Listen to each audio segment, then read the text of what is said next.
Сәлеметсіздер ме, оқушылар? Математика 6 сынып. Сабақ тақырыбы санды теңдіктер және олардың қасиеттері. Сабақ мақсаты: тура санды теңдіктердің қасиеттерін үйренесіздер. Тура санды теңдіктердің қасиеттерін есеп шығаруда қолданасыздар. Бағалау критерийі: тура санды теңдіктердің қасиеттерін анықтайды.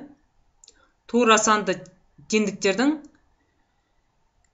қасиеттерін есеп шығаруда қолданады. Оқушылар, сабағымыздың басында төменде берілген санды өрнектердің амалдарының орындалу ретін қарастырайық. Бірінші санды өрнек: 18 бөлу 3 бөлу 6.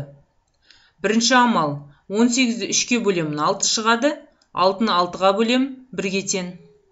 Екінші санды өрнек: жақша ішінде 5 қосу 15 бөлу 4.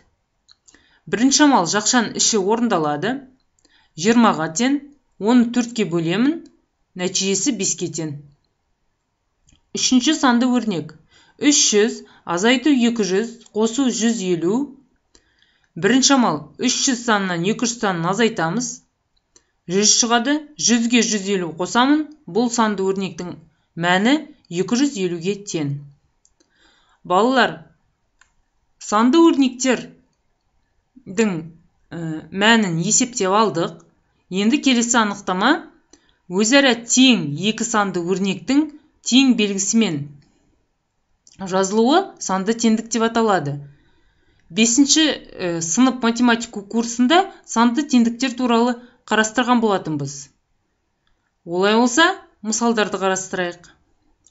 Санды теңдіктер: 25 тең 25-ке. Келесі: 9 көбейту минус 3 қосу 7 тең минус 20-ға. Келесі: 36 бөлу минус 2 қосу 7 тең минус 11-ге. Ал енді бүгінгі сабағымызда, балалар, тура санды теңдіктің қасиеттерімен танысамыз. Бірінші қасиеті: егер А тең Б-ға және Б тең С-ға болса, онда А С-ға тең болады. Бірінші мысал: 9 көбейту 4 тең 36 санды теңдігі және 36 тең 18 көбейту 2 санды теңдіктері берілсін. Бірінші қасиет бойынша 9 бен 4-тің көбейтіндісі 18 бен 2-нің көбейтіндісіне тең екенін көріп отырмыз. Тура санды теңдіктің екінші қасиеті: тура санды теңдіктің екі жақ бөлігінде бірдей санды қосқанда тура санды теңдік шығады. Егер А тең Б-ға болса, онда А қосу С және Б қосу С өзара тең. Осы қасиетке сәйкес мысалдарды қарастырайық. 8,4 қосу 3,6 тең 12-ге санды теңдігін екі жағында минус 3,6 санын қосайық. Нәтижесінде есептеуді жүргізу арқылы 8,4 тең 8,4-ке тура санды теңдігін аламыз. Екінші мысалды қарастырайық. 24 бөлу 3 қосу минус 6 тең 2-ге. Бұл санды теңдіктің екі жағына да 6 санын қосайық. Есептеуді жүргізейік. Нәтижесінде 8 тең 8-ге тура санды теңдігі шығады. Демек, балалар, тура санды теңдіктің бір жақ бөлігіндегі қосылғыштың таңбасын қарама-қарсы таңбаға өзгертіп, оны теңдіктің екінші жақ бөлігіне көшіруге болады. Бірінші мысалда плюс 3,6-ны екінші жаққа минус 3,6 болып көшкенін байқасақ, екінші мысалда минус 6 санының теңдіктің келесі жағына плюс 6 саны болып көшкенін байқап отырмыз. Келесі қасиет. Тура санды теңдіктің екі жақ бөлігінде де нөлден өзге бірдей санға көбейткенде немесе бөлгенде тура санды теңдік шығады. Егер А тең болады Б болса, онда А көбейту С тең Б көбейту С-ға, немесе А бөлу С тең Б бөлу С-ға. Мұндағы С нөлге тең емес кез келген рационал сан. Тура санды теңдіктің осы қасиетіне сәйкес мынандай мысал қарастырайық.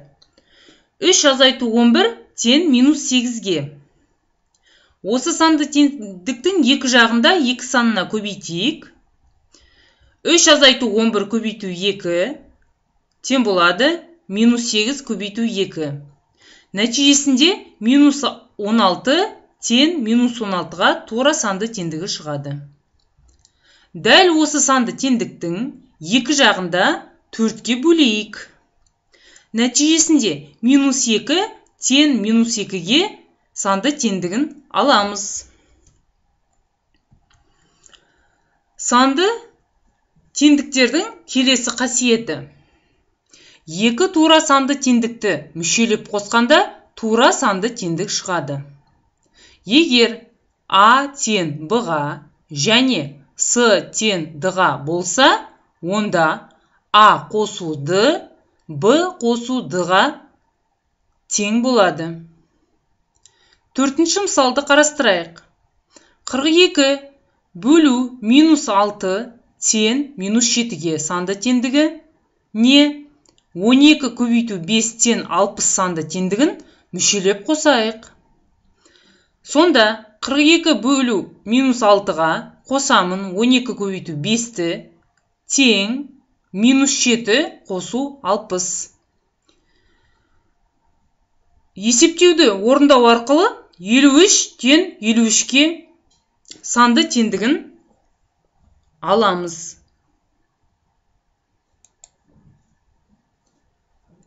Келесі қасиеті. Екі тура санды теңдікті мүшелеп көбейткенде тура санды теңдік шығады. Егер А тең Б-ға және С тең Д-ға болса, онда А көбейту С тең болады Б көбейту Д санды теңдігі шығады. Яғни мынандай екі санды теңдікті мүшелеп көбейтейік. Бесінші мысал. 5 қосу 3 тең 8-ге, 9 азайту 2 тең 7-ге екі санды теңдігін мүшелеп көбейтейік. Ол үшін 5 қосу 3-ті көбейтемін 9 азайту 2-ге тең болады 8 көбейту 7-ге. Жақшаларды орындап көбейткеннен кейін 56 тең 56-ға тура санды теңдігі шығады. Балалар, сөйтіп тура санды теңдіктердің қасиеттерін қарастырдық. Енді бекіту тапсырмаларын орындайық. Бірінші тапсырма. Тура санды теңдіктердің мүшелеп қосуды орындайық. Мынандай екі тура санды теңдіктер берілген. 7 бөлу 1,4 тең 5-ге және 0,6 көбейту 3 тең 1,8-ге. Шешуі 7 бөлу 1,4 қосу 0,6 көбейту 3 тең болады 5 қосу 1,8. Тура теңдік шығатынын дәлелдеу үшін есептеу жүргізу қажет. 7-ні 1,4-ге бөлемін 5 шығады. Қосу 0,6 мен 3-тің көбейтіндісінен 1,8 шығады. Нәтижесінде 6,8 тең 6,8-ге тура теңдігі шығады.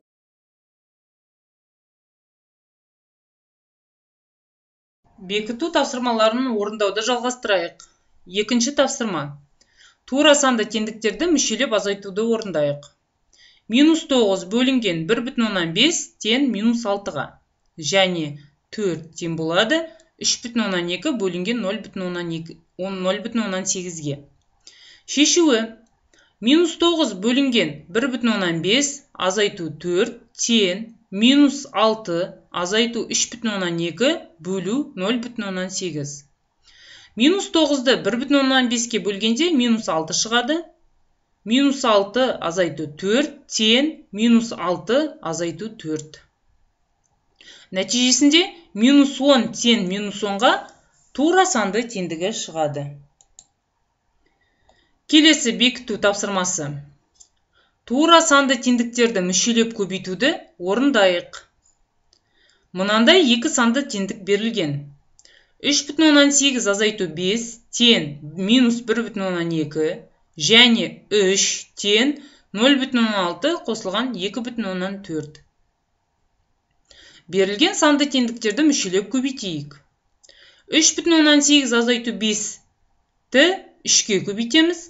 Тең болады минус 1,2-ні 0,6 мен 2,4-тің қосындысына көбейтеміз. Нәтижесінде минус 3,6 тең минус 3,6-ға тура санды теңдігі шығады. Қорытынды. Сонымен оқушылар, бүгінгі сабағымызда тура санды теңдік қасиеттерімен танысып, есеп шығаруда қолдануды үйрендіңдер. Берілген санды теңдіктің анықтамасы мен қасиеттерін мысалдарымен дәптерге көшіріп аламыз.